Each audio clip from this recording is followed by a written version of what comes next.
स्वागत है सभी का बीपीएससी वाला में। और आज हमारे साथ हैं बीपीएससी 69 के टॉपर रैंक 1 हमारे उज्जवल जी। तो सबसे पहले तो सर को कॉन्ग्रेचुलेशंस। Thank you sir. और सर पूरी टीम की तरफ से धन्यवाद सर। और एक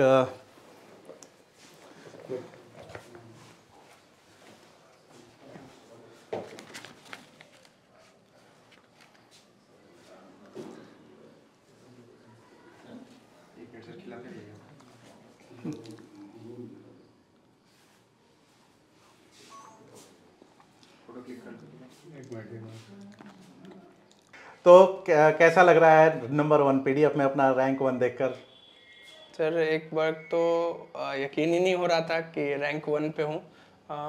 हर एस्पिरेंट का जो भी तैयारी करते हैं उनका सपना होता है कि वो पीडीएफ में अपना नाम देखे, और रैंक 1 आना तो एक तरह से एक ड्रीम की बात।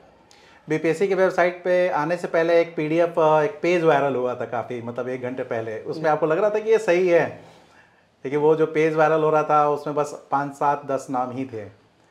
हाँ, उस टाइम पे मतलब मुझे तो बिलीव नहीं हुआ। काफ़ी लोगों ने मुझे भेजा कि आपका नाम जो है रैंक 1 पे है, और इवन एक एसडीएम सर है, वो भी उन्होंने भी कॉल किया कि उज्जवल भाई आप जो है रैंक 1 है। तो हम बोले सर नहीं, ये जो है ना हो सकता है कि कोई फेक कर रहा हो।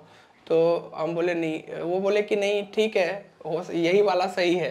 तो हम बोले कि जब ऑफिशियल आ जाएगा इसके बाद ही हम सर ट्रस्ट करेंगे। ऑफिशियल देखने के बाद एक तरह से काफ़ी इमोशंस भी आए।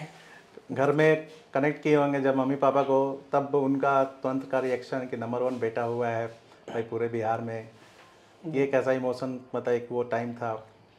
जैसे ही कॉल किया था मेरी माँ जो है एकदम रोने लग गई थी कि जो भी मैंने एक सपना देखा था आज वो सच हो गया है। जो काफ़ी लोगों ने काफ़ी कुछ कहा, लेकिन आज जो है सबका एक तरह से तुमने मुंह बंद कर दिया एक तरह से।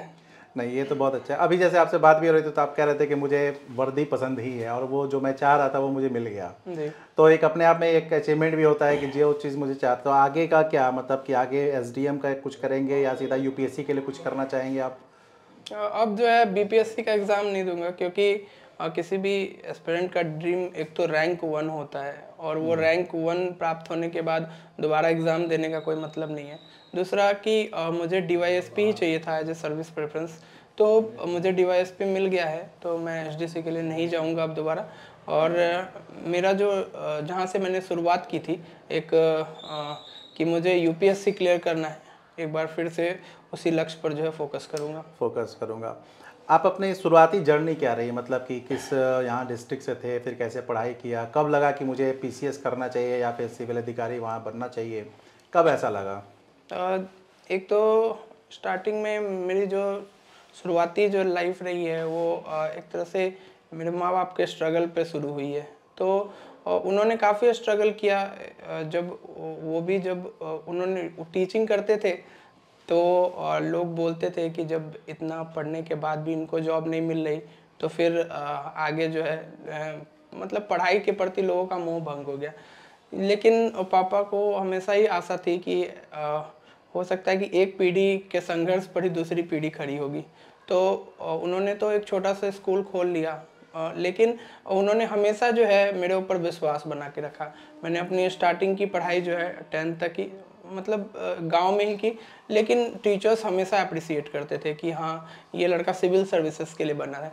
लेकिन मैं हमेशा मन में सोचता था नहीं, मुझे इंजीनियरिंग करना है, जबकि टीचर्स का हमेशा था कि ये लड़का सिविल सर्विसेज के लिए है।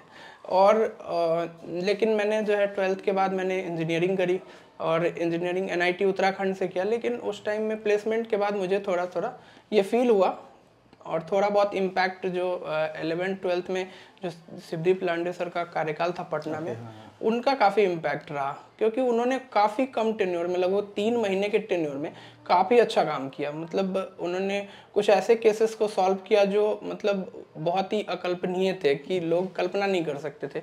वहीं पे मैंने देखा कि एक यूनिफॉर्म पहना हुआ ऑफिसर मतलब क्या क्या कर सकता है। तो वहाँ से मुझे थोड़ी प्रेरणा मिली और बाद में मुझे लगा कि मेरी जो स्किल सेट है वो एडमिनिस्ट्रेटिव फील्ड के लिए ज़्यादा है। तो एडमिनिस्ट्रेटिव फील्ड में अगर मैं वर्क करूँगा तो कॉर्पोरेट फील्ड में जो मैंने जो सीखा है या फिर जो मैंने इंजीनियरिंग में सीखा है वो भी अप्लाई कर पाऊँगा। तो ओवरऑल ये मुझे एक हेल्प भी रहा कि जो क्रिटिकल थिंकिंग इंजीनियरिंग में मैंने सीखी थी वो कहीं ना कहीं इसमें भी काम आई है। जर्नी कब से स्टार्ट हुई एकदम की प्रिपरेशन? जैसे इसमें काफ़ी ये जो सिलेबस जो होता है काफ़ी वास्ट होता है पीसीएस का, है कि एक लंबा समय चाहिए बच्चों को, कम से कम 1-1.5 साल का एक बेसिक प्रिपरेशन, उसके बाद तैयारी। आपने इसकी शुरुआत कैसे की? जैसे करेंट अफेयर हो गया या बेसिक जो सब्जेक्ट्स होते हैं, हिस्ट्री, ज्योग्राफी, कैसे इसकी शुरुआत की आपने? एक बुक तो का हेल्प लिया शुरुआत में? जब आया था तो उतना कुछ आइडिया नहीं था। तो फिर हम दो फ्रेंड थे, एक और फ्रेंड था उसका भी इस बार रैंक 20 है। Okay. तो हम दोनों रूममेट थे, हम दोनों जो है एनसीईआरटी से स्टार्ट किए। हम दोनों ने सोचा कि जो है कुछ बेसिक बुक्स किए जाए, तो एनसीईआरटी से किया। फिर कुछ स्टैंडर्ड सोर्स जो भी होते हैं यूपीएससी के या बीपीएससी के, जैसे स्पेक्ट्रम हो गया, लक्ष्मीकांत हो गया, जो भी स्टैंडर्ड सोर्स है उसको फॉलो किया। लेकिन कुछ टाइम के बाद लगा कि जैसे अगर हमें बीपीएससी की तैयारी करनी है तो हमें एक स्पेशल पर्सपेक्टिव चाहिए, अगर क्योंकि यहाँ पे ना कुछ फैक्ट्स भी आते हैं। पूरी तरह से जो है आप अपने जो है सिर्फ एनालिटिक्स पे ही ध्यान नहीं दे सकते, तो कुछ फैक्ट्स भी याद किए। एनसीईआरटी का जो है साइंस पहले इग्नोर कर दिया था कि साइंस की एनसीईआरटी, इंजीनियरिंग बैकग्राउंड है तो क्यों पढ़ना है। लेकिन बाद में जब एग्ज़ाम में 67 दिया, जो पेपर लीक हुआ था उसमें लगभग साइंस में 30 में 20-21 सवाल ही सही थे। तो मुझे लगा नहीं, मेरी प्रिपरेशन साइंस में अभी उतनी सही नहीं है, जबकि मैं इंजीनियरिंग बैकग्राउंड से तो हूँ, लेकिन मुझे और भी ध्यान देने की ज़रूरत है। मैंने पूरी एनसीईआरटी को 2-4 बार पढ़ा अपनी इस गलती का रेक्टिफिकेशन करने के लिए, और 67 में उसके रिजल्ट मिला कि मुझे 30 में 30 साइंस में मैंने करेक्ट किया क्वेश्चन। और फिर फाइनली अभी 69 में भी मेरा साइंस और साइंस एंड टेक काफ़ी अच्छा एक मतलब उस पर पकड़ हमेशा से रहा है, चाहे वो प्री में हो या मेंस में हो। तो ये जो है मैंने हमेशा ऐसा नहीं है, मैंने एक हम्बल सोच के साथ कि गलतियां होंगी, मैं सीखूंगा। मैंने गलतियां की लेकिन उससे सीखते गया, और शायद यही कारण है कि लगातार उनसे सीखने के कारण शायद मेरा रैंक 1 है। चलिए, तो बहुत ही अच्छा है। और ये जो प्रिपरेशन का दौर है, इसमें करेंट अफेयर की भूमिका, सबसे पहले तो मैं आपके जानना चाहता हूँ लैंग्वेज, जो एक बहुत बड़ा, जैसे कल इंटरव्यू में आपने बताया था हिंदी, और उसके बाद जब मैंने वो स्टेटस लगाया तो कई बच्चों का मैसेज आया, क्योंकि मैं जनरली हिंदी माध्यम के बच्चों को ज़्यादा पढ़ाता हूँ, कि बच्चों को एक मोटिवेशन मिले। कैसे देखते हैं आप एक मीडियम को, कि हिंदी मीडियम है कि इंग्लिश मीडियम है, और आप चूँकि हिंदी मीडियम से टॉप किए हैं, तो कैसे देखते हैं इस चीज़ को? मेरा लैंग्वेज 10th तक तो मेरा मीडियम हिंदी रहा है स्कूल में, और इसके पीछे मेरे पापा का बहुत बड़ा हाथ है कि उन्होंने मेरी जो भाषा शैली है वो काफ़ी अच्छे से विकसित कराई। जो मेरे खास करके जो रिटन है मेरी हिंदी, वो काफ़ी अच्छी थी। 12th से मैंने चूँकि इंजीनियरिंग करनी थी तो मैंने इंग्लिश मीडियम में अपनी रिटन स्टार्ट कर दी, और वो काफ़ी अच्छा भी हो गया। इंजीनियरिंग तक आते आते मेरा इंग्लिश रिटन भी इतना अच्छा हो गया था कि मैं यूपीएससी का पेपर दे सकता था आराम से। लेकिन जब यूपीएससी में जब मेरे मीडियम चुनने की बारी आई तो मुझे लगा मैं किस में ज़्यादा कंफर्टेबल हूँ, या बीपीएससी का एग्ज़ाम भरते समय मैं किस में ज़्यादा कंफर्टेबल हूँ। लोगों ने मुझे अप्रोच किया कि आप इंग्लिश मीडियम ले लो, कि हिंदी मीडियम से रिजल्ट नहीं होते। तो मैंने कहा कि अगर इंग्लिश मीडियम ले लूँगा, अगर मैं लिख ही नहीं पाऊँगा उस तरह की, तो मेरा रिजल्ट कैसे होगा। मैं जो मेरी इफ़ेक्टिवनेस है एक तरह से जिस लैंग्वेज में आएगी, जो मेरी प्रभावशीलता है वो जिस लैंग्वेज में आएगी, वो लैंग्वेज मेरे लिए कंफर्टेबल है। तो मैंने तो सबसे पहले अपनी हिंदी पे, ऐसा नहीं कि हिंदी लेने के बाद मैंने सीधे उस पर कोई काम नहीं किया। इसके बाद मैंने स्टार्टिंग में अपनी हिंदी लैंग्वेज पे काम किया, जैसे कि मैंने डेली न्यूज़पेपर से कुछ वोकैब नोट किए, 20-30 वर्ड नोट किए डेली के। मैंने उनको आंसर्स में लिखने की कोशिश की, रीराइट करने की कोशिश की कि ये सब वर्ड मैं अगर लिखूंगा तो उसका जो है, जैसे जरूरी शब्द है इसकी जगह पे मैंने अपरिहार्य शब्द यूज करना शुरू किया। तो आप नॉर्मली जब ये सब वर्ड यूज करते हैं तो आपकी हिंदी जो है अच्छी होती जाती है। तो धीरे धीरे मैंने देखा कि इंग्लिश मीडियम वालों का क्या है कि वो एक तो क्रिस्प लिखते हैं, पॉइंट वाइज लिखते हैं। जो जब भी और दूसरी बात कि वो जो है कम वर्ड्स में अपनी चीज़ें बता पाते हैं, प्रेजेंट करते हैं ज़्यादा। हाँ, उनका प्रेजेंटेशन काफ़ी अच्छा होता है। हिंदी मीडियम में मैंने देखा कि अगर हम भी वैसे वर्ड्स का यूज़ करें जो एक तरह से एक मानकीकृत जो है शब्दावली है, तो हम भी वो चीज़ रिप्रेजेंट कर सकते हैं। किसी भी बच्चे के लिए जो हिंदी है उसको मतलब अगर अच्छा बनाना है तो उसको 2 से 3 महीने लगेंगे। अगर 2 से 3 महीने भी वो आधा आधा घंटा भी दे दे अपनी भाषा पे, तो वो काफ़ी अच्छा कर सकता है और ये उसके मार्क्स में 20 से 30 मार्क्स का वृद्धि कर सकता है मेंस में। ये बहुत ज़रूरी है क्योंकि मैंने देखा है कि मेरे जो इवन जब भी मैं कुछ लिखता था इससे, या तो मेरे दोस्त कहते थे कि तेरी लैंग्वेज बहुत अच्छी है, तो वो मतलब वो रहता था हमेशा से। तो ऐसे में भी मुझे इसका काफ़ी फ़ायदा मिला है। ऐसे एक चैलेंज बन गया आप बीपीएससी में, तो जो एक नया जो बिहारी जो एक मुहावरा होता है उसको कैसे टैकल किया? वो तो आप तो चलो यहाँ के ही हो, और भी जो बच्चे लोकल हैं वो फिर भी उस चीज़ से कंफर्ट नहीं रहते बहुत, जो एकदम जो हम लोग देखते हैं कि उस तरीके के मुहावरे का प्रयोग करना बिहारी जो लैंग्वेज में है, उसको कैसे मतलब बच्चों को क्या कहेगा, कहाँ से उस चीज़ को ज़्यादा टैकल करें? अब जो है कम से कम 150-200 मुहावरे की लिस्ट एक बना लीजिए और उसका जो सिंपल मीनिंग है और उसका जो एक तरह से एडजेक्टिव मीनिंग है, इन दोनों पर ध्यान केंद्रित करके उसके एग्जाम्पल सोचने शुरू करिए। जैसे ये वाला जो 69th में जो आया था ऐसे, जहाँ तक मुझे याद आ रहा है कि आगे नाथ न पीछे हाँ। पगा, ठीक है, बिना छान के कूदेगा था, मैंने यही लिखा था। और मुझे पता था कि जैसे मैंने उसका बेसिक मीनिंग बस इतना ही पता था मुझे कि आगे नाथ का मतलब है कि आपकी अगर डिसिप्लिन में कमी है, समयबद्धता में कमी है, आपका जो टाइमलेस सही नहीं है, आपके ऊपर कोई जिम्मेदारी नहीं है, आपके अंदर अगर जो है अपना आत्मसंधान नहीं है, तो फिर आप जो है उसका परिश्रम का कोई वो नहीं होता। फिर उसमें मैंने काफ़ी एग्जांपल्स कोट किए। मैंने सोचा कि किस किस फील्ड से एग्जांपल ले सकता हूँ। मैंने क्रिकेट का एग्जांपल दिया, विराट कोहली का। मैंने एग्जांपल 1857 का विद्रोह का दिया। मैंने हर फील्ड से एग्जांपल सोचे, जितने डायमेंशंस निकले, जितने डायमेंशंस हो सकते थे। मैंने वर्ल्ड हिस्ट्री से एग्जांपल्स दिए, मतलब जो भी एग्जांपल्स हो सकते थे वो दिए। और साथ में मैंने चूंकि हिंदी साहित्य मेरा ऑप्शनल रहा है, तो हिंदी साहित्य से जैसे मैंने राम की शक्ति पूजा से कुछ लाइंस उठा के लिखी कि शक्ति की करो मौलिक कल्पना, करो पूजन।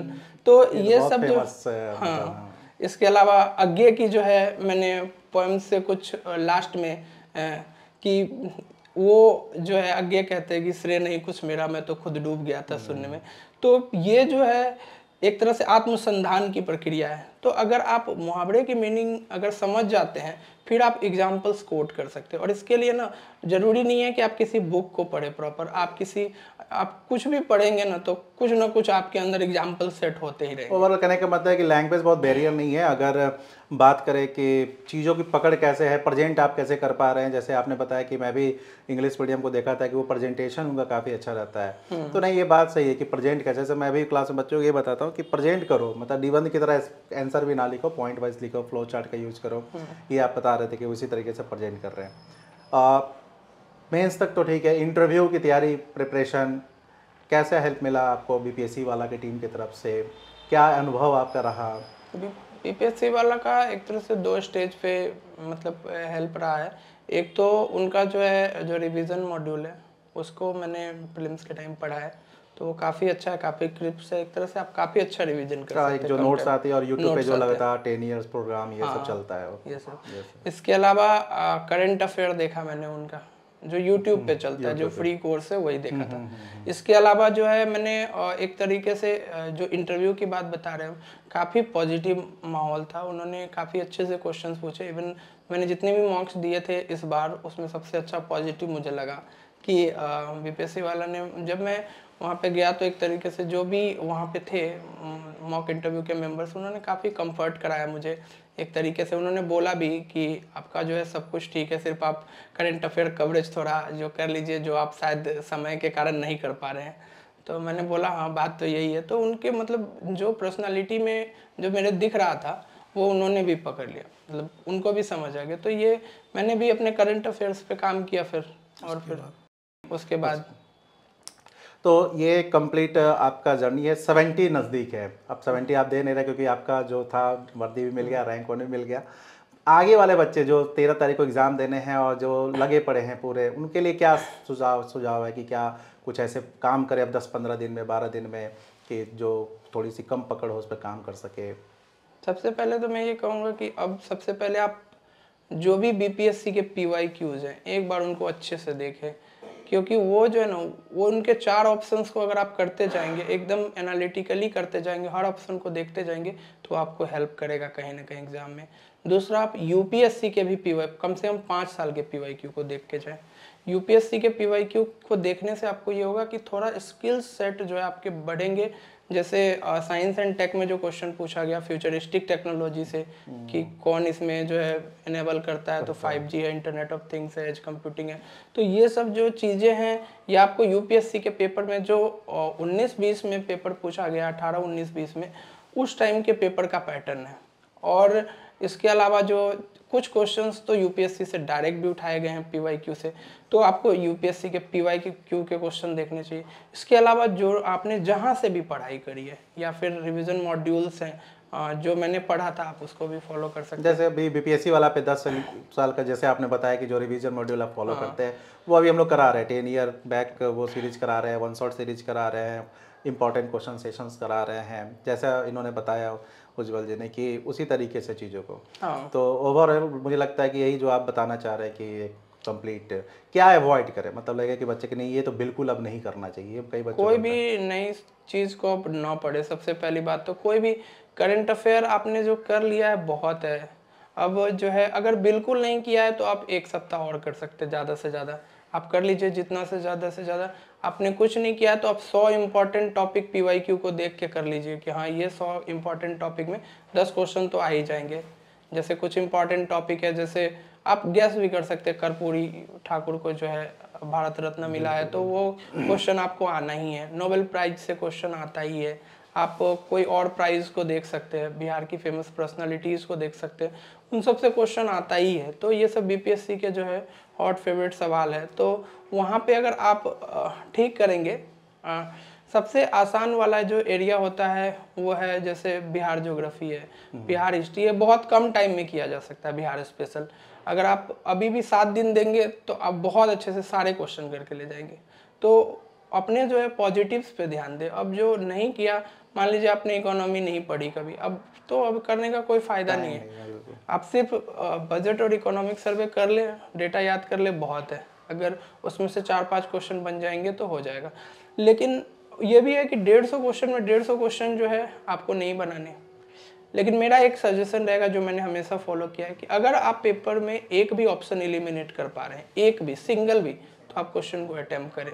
क्योंकि जो प्रोबेबिलिटी कहती है कि अगर आप एक ऑप्शन एलिमिनेट करते हैं तो कम से कम 1/3 जो है प्रोबेबिलिटी आपकी बढ़ जाती है सही होने की। तो आप कम से कम 130-35 कम से कम अटेम्प्ट करें प्रीलिम्स में। कम अटेम्प्ट करने पर हमारी एक्यूरेसी इतनी भी अच्छी नहीं होती, ऊपर से बीपीएससी का आंसर की पे भी उतना कुछ नहीं कहा जा सकता कि उसमें कितना चेंज आएगा। तो आप ज़्यादा अटेम्प्ट करेंगे तो वो जो है मेरा तो हमेशा से रहा है, मैंने यूपीएससी में भी हमेशा से 90 के आसपास अटेम्प्ट किए 100 में से, इसमें भी हमेशा 140 के आसपास अटेम्प्ट किए। तो ये आप क्वेश्चन की संख्या को ज़्यादा से ज़्यादा अटेम्प्ट करें और रिवीजन करते रहें। मल्टीपल रिवीजन जो है वो बहुत इंपॉर्टेंट। लास्ट टाइम सब छोड़कर मल्टीपल रिवीजन करें, कहना है इनका कि सब कुछ छोड़ दीजिए, और अगर आपको लग रहा है कि एग्जाम में कि अगर 4 ऑप्शन है, अगर एक ऑप्शन भी अगर आप इसमें एलिमिनेट कर दे रहे हैं तो उसको अटैम्प्ट कीजिए। ये एक सही स्ट्रेटजी भी हम लोग भी यही बताते हैं कि, और एक गेम खेलना तो पड़ता ही है, क्योंकि 100% आंसर बहुत ऐसा कम क्वेश्चन होगा। मुझे लगता है कि 50% भी ऐसा नहीं होता कि एकदम 100% श्योर शॉट होता है। तो एक कैलकुलेटिव वो चलना ही पड़ता है, क्योंकि स्टेटमेंट वाइज क्वेश्चन होते हैं, काफ़ी होता है। तो ये चलिए, आपको बीपीएससी वाला की तरफ से कंप्लीट पूरी टीम की तरफ से कॉन्ग्रेचुलेसन्स अगेन, और इन्जॉय कीजिए, अभी आप ही का समय अभी है। तो चलिए, थैंक यू सर।